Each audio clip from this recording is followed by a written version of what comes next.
omuntu oba tofunye ssente tofunye kyakulya tekitegeeza nti Allah takola ki.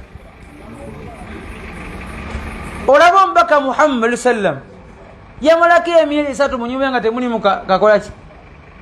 kati ze siba ngamba abantu muwafu bwe tulina tebuwenkana omubaka Muhammad sallam yakola ki byali atuuseeko naye embeera si yaluki si yalubeerera kubanga idha habba Allahu abdan ibtala Allah bwanga yagaliza omuddu wa kalungi Allah amukola atya faman rabbi yenna asiima Allah naye agenda kukola atya waman sakhita yenna asunguwala Allah agenda musaako buki.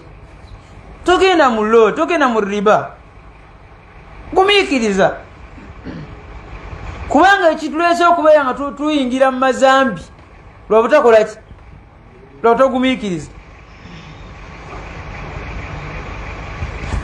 kakati omubaka Muhammad sallam yali mu mbeera bwetu naye ate y'omu yasaddaakako eŋŋamiya 100. eŋŋamiya mmeka bwe yali agenda mu hijja eŋŋamiya 100 oyo abeera mwavu.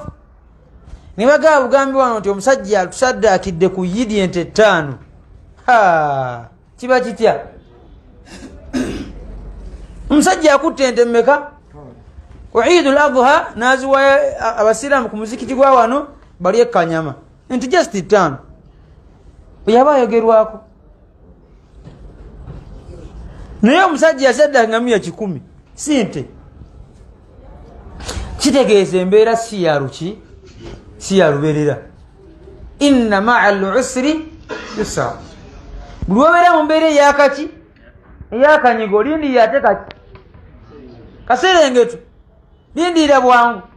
kyobola abasalafu salihin bwe babeeranga mu bizibu amaaso tebaagajjana kuti kuggulu. mata yati alfaraj Allah yetadde obuki baali bakasa bulungi nnyo. mama twala allailu ekiro nekiwanvuwa kitya la budda min tului alfajiri enjuba eteekeddwa okukola ki